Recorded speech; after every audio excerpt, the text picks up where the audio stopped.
Tonight's the night. I'll take you places that you've never been, never been. 안녕하세요 2학년 학생 여러분, 5가지 키워드로 보는 2022학년도 대입 설명 지금부터 시작하겠습니다. 지난 4월 30일 각 대학교는 2022학년도 대입 시행계획을 발표했습니다. 그 시행계획을 제가 좀 모아가지고 여러분들에게 안내를 해드리려고 합니다. 5가지 키워드가 뭐냐면요. 첫 번째, 약대 학부 모집입니다. 2022학년도부터는 아예 1학년 신입생부터 학부 모집을 시행합니다. 요게 첫 번째 키워드고요. 두 번째 키워드는 적성고사의 폐지입니다. 적성고사가 폐지가 되는 만큼 적성고사 폐지 대학 중에 일부가 논술 전형으로 다시 돌아왔거든요. 그래서 요 새로운 변화가 있는데 요것을 두 번째 키워드로 잡아봤습니다. 세 번째 키워드는요. 수도권 대학의 지역균형 인재 전형이라는 것을 실시하게 됩니다. 많은 대학들이 개설을 했습니다. 이 안에 대해서도 한번 살펴보도록 하겠고요.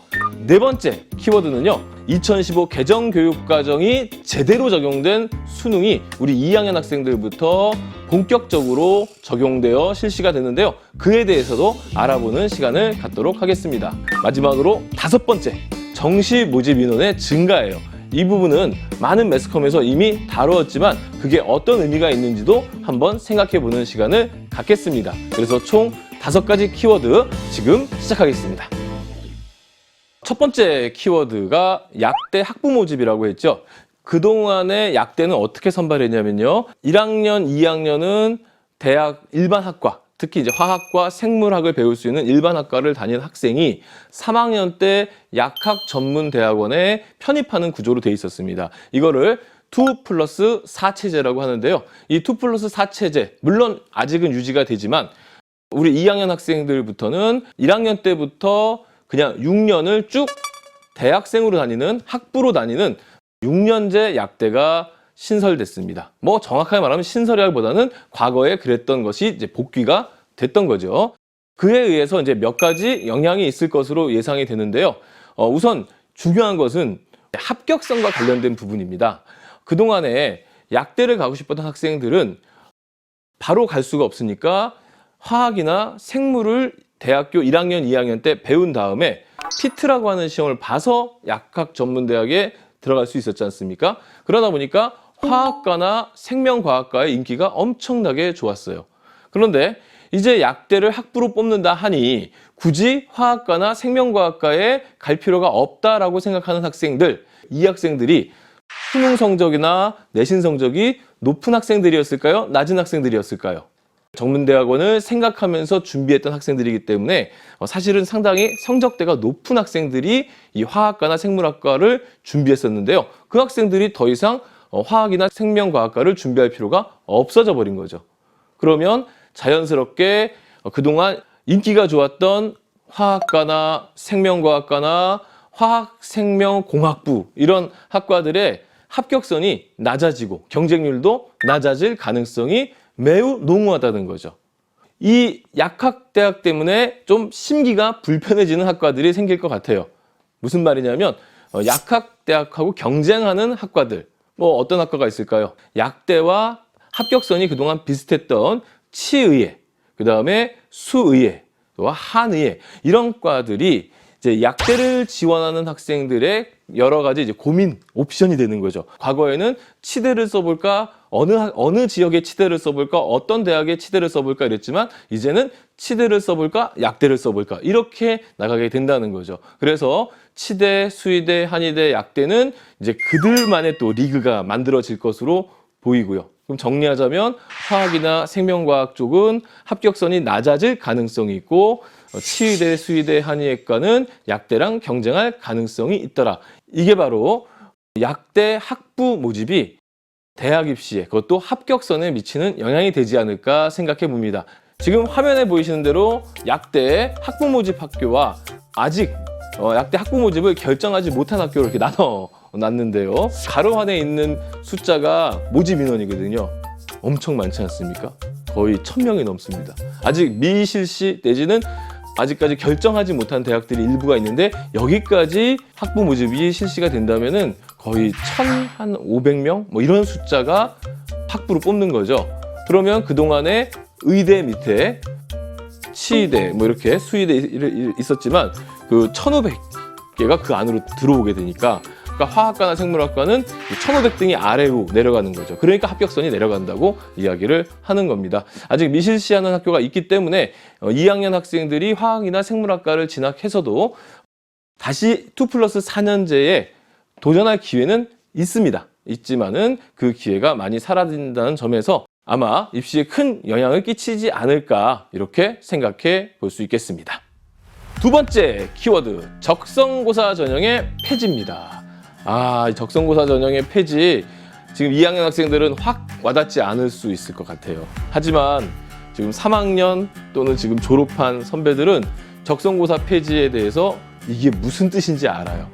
이 적성고사 성적이 상당히 많이 들어가기 때문에 내신이 조금 부족하더라도 이 적성고사만 잘 보면 들어갈 수 있는 기회, 그래서 중하위권 학생들에게는 기회의 땅이 됐던 이 적성고사가 내년에 폐지가 됩니다.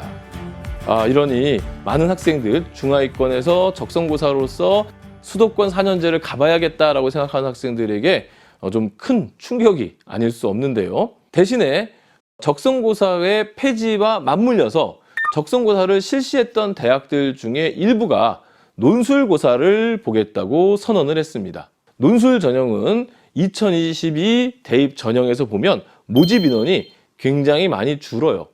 그런데 대학의 숫자는 늘어납니다. 왜 그랬느냐? 바로 신설되는 대학들 때문이죠. 신설되는 대학은 그동안 적성의 왕 중의 왕 이렇게 평가받았던 가천대학이 논술로 전환을 했고요. 그리고 고려대학교 세종 캠퍼스가 역시 논술로 전환을 했습니다.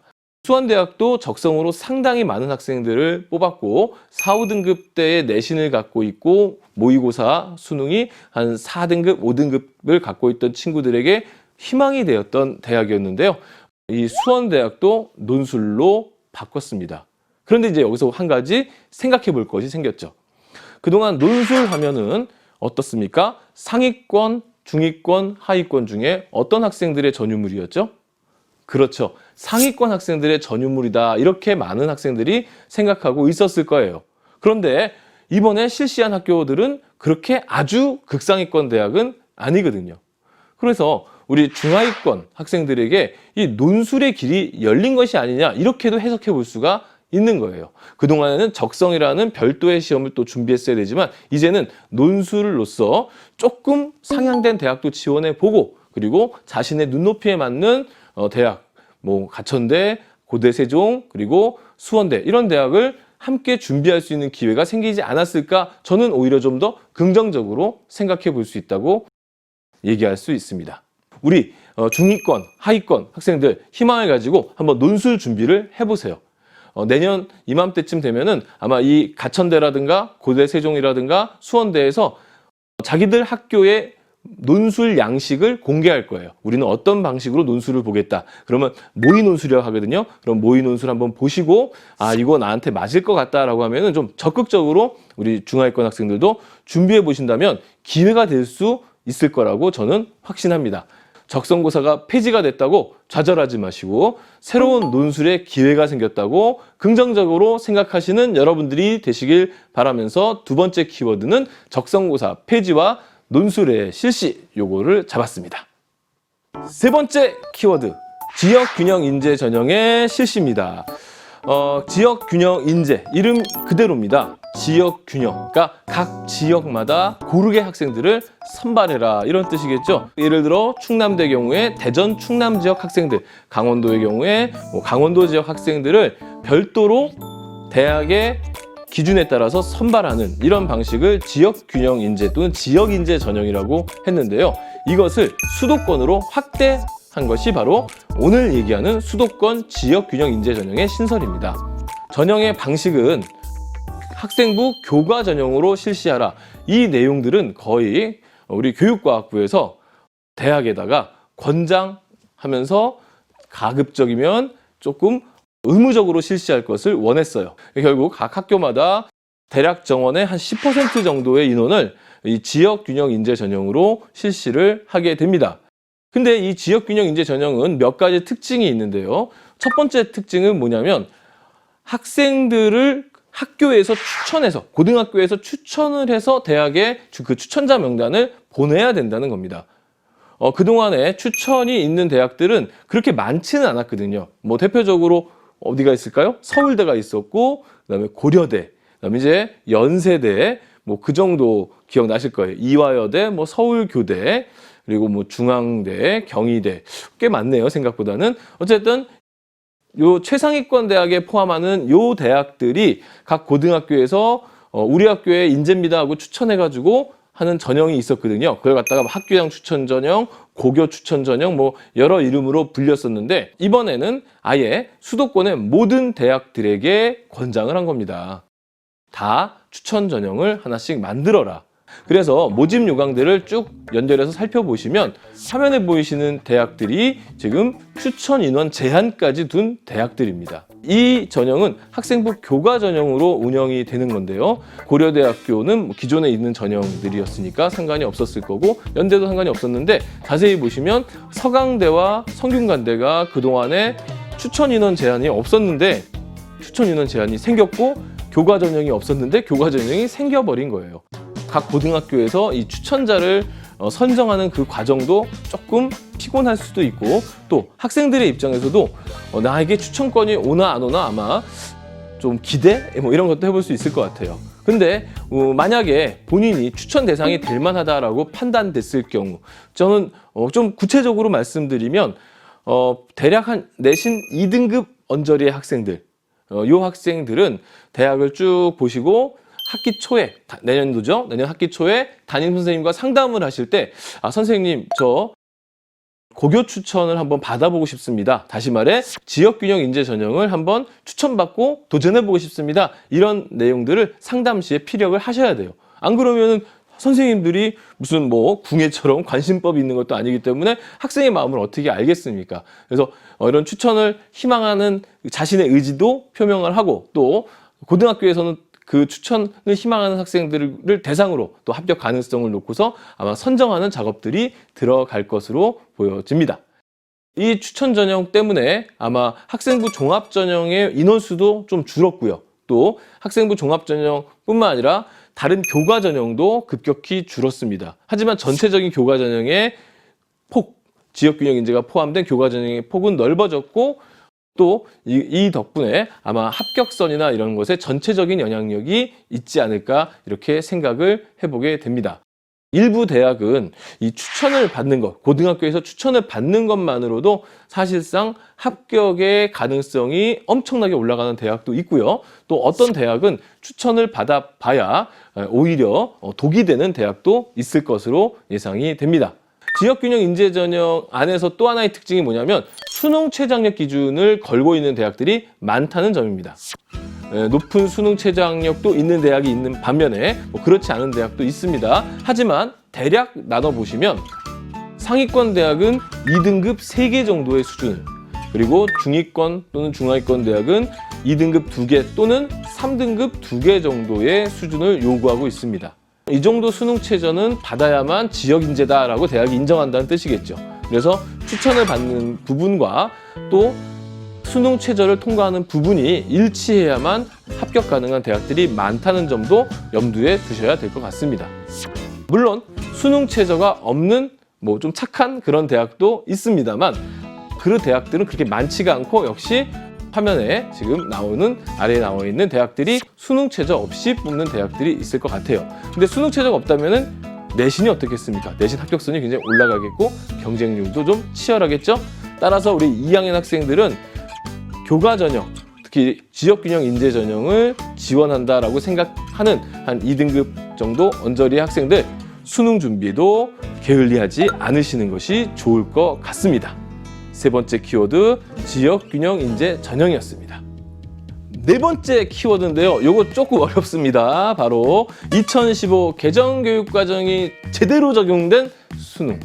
이거 좀 어렵습니다.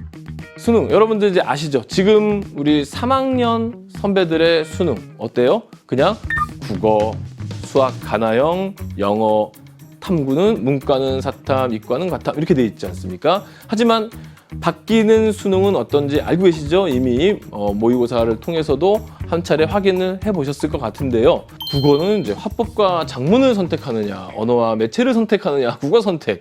그리고 또 수학의 경우에도 확률과 통계를 선택하느냐, 미적분을 선택하느냐, 기하를 선택하느냐, 가형, 나형이 없고 선택인 거예요. 물론 일부 대학에서 이런 걸 발표했죠. 특히 상위권 공과대학에서 이걸 발표했죠. 우리 공대, 우리 의대, 우리 자연대를 오려면 미적분이나 기하를 선택해서 수능을 봐야만 우리 대학에 지원할 수 있어 라고 이미 이제 언급한 대학들이 있지만 어쨌든 학생들의 입장에서는 확률 통계, 미적분, 기하, 벡터를 선택해야 되는 문제가 생겼어요. 또한 탐구 부분은 뭐 형식적으로는 사탐과 가탐이 상관없이, 사탐, 가탐 상관없이 아무거나 학생이 나는 사회도 좋고 과학도 좋으니까 1과목은 사회문화, 2과목은 물리 이렇게 선택해야지 할 수가 있게 됐어요. 하지만 아마 그렇게 선택한 학생들은 거의 없지 않을까요? 좀 쉽지 않은 부분이니까 어쨌든 이렇게 개정교육과정의 선택 중심형 교육과정의 취지에 맞게 학생들이 수능도 다양하게 선택할 수 있도록 과목들을 열어버렸습니다.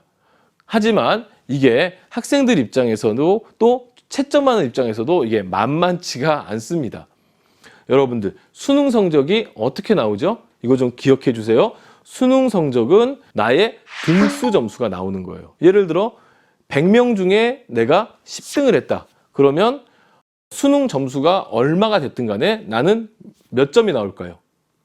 100분위 점수, 90점 나오는 거예요. 물론 이제 표준 점수로 등수를 계산하는 방식이 있긴 한데 단순하게 보면은 그렇게 비율, 석차에 따른 비율로 점수가 나가요. 선택했던 과목, 내가 어떤 과목을 선택했는데 그 선택했던 과목, 나도 자신 있었지만 다른 애들이 그 선택한 아이들이 그 과목을 잘하는 애들이 엄청 많아요. 나는 하나 틀렸는데 나머지 친구들 다 맞았어. 그래서 100명 중에 내가 90등을 보였어요. 수능 성적을 받으니까 10점 이렇게 나오는 거죠. 무슨 뜻인지 아시겠어요? 선택하는 학생들이 어떤 학생들이냐, 그 구성원이 어떠냐에 따라서 수능 점수의 등락이 바뀝니다. 근데 이거 예상할 수가 없어요. 어떤 과목을 선택하냐에 따라서 점수가 나중에 수능 성적표가 나올 때 희비가 엇갈릴 수 있고요. 수학의 경우에 그 상황이 더욱 심각해질 수도 있는 겁니다. 물론 지금 예상되고 있는 것은 문과 계열의 대학을 진학하고자 하는 학생들은 국어는 자유롭게 선택을 하되 수학은 아마 확률과 통계를 선택할 것이다. 이렇게 생각하고 있고요. 그리고 최상위권 대학을 목표로 하는 이공계 학생들은 미적분을 선택을 많이 하겠지만 그렇지 않은 학생들은 아마 또 그 학생들도 확률과 통계 쪽을 선택할 것이다. 뭐 이렇게 예상은 해보고 있는데 어쨌든 최종 뚜껑을 열어야만 제대로 된 성적이 나온다는 점에서 이거 좀 쉽지 않은 수능이 되지 않을까, 예측하기 어려운 수능 성적의 결과가 나오지 않을까 조심스럽게 생각해 봅니다. 그래서 네 번째 키워드는 좀 해결책은 없는데 어쨌든 변하는 것 중에 굉장히 중요한 변화이기 때문에 짚어봤어요. 2015 개정교육과정이 적용된 수능 네 번째 키워드였습니다.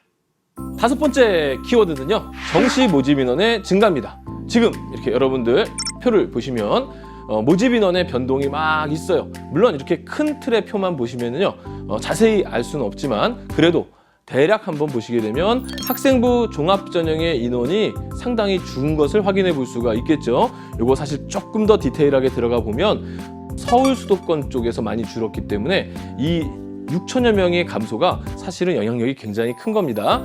그리고 반면에 교과 전형 약간 늘었고 앞서 설명했듯이 지역균형 인재 전형 때문에 그렇고요. 그다음에 정시 전형이 늘어난 게 보일 겁니다. 정시 전형 그래도 크게 는 건 아닌데요. 이렇게 생각할지 모르지만 서울 역시 서울 수도권, 그러니까 대학 입시에서 서울 수도권이 차지하고 있는 그 비중이라는 거 여러분도 잘 아시지 않습니까? 그래서 서울 수도권 쪽의 대학들의 모집 인원이 는 거예요. 그러니까 학교당 나눠보면요, 이게 수백 명에서 천여 명까지 정시 모집 인원이 증가한 거예요. 이건 상당히 영향력 있는 증가라고 볼 수가 있습니다. 근데 이렇게 되면 이제 학생들의 생각이 되게 복잡해지기도 해요. 중간고사를 봤는데 중간고사를 너무 못 봤어. 아, 내가 이 내신으로는 내가 원하는 대학에 들어갈 수가 없을 것 같아 하면서 좌절을 하고, 아, 그래, 나는 오늘부터 내신 포기, 수능에 올인해야지. 이런 학생들이 늘어날 가능성이 있고요. 또 한편으로는 소위 말하는 이제 상위권 학생들이 모여있는 고등학교, 뭐 특목, 자사, 뭐 이런 많이 들어보셨죠? 이쪽 학생들이 어차피 내가 속한 고등학교에서는 내신을 잘 받기가 어려우니 수능이다 이렇게 가는 학생들이 늘어날 것 같아요. 그래서 학생들이 양분될 가능성이 있습니다. 수능에 자신 있는 학생들은 정시 쪽으로, 그리고 내신에 자신 있는 학생들은 수시 쪽으로 해서 완전히 양분될 가능성도 배제할 수가 없을 것 같아요.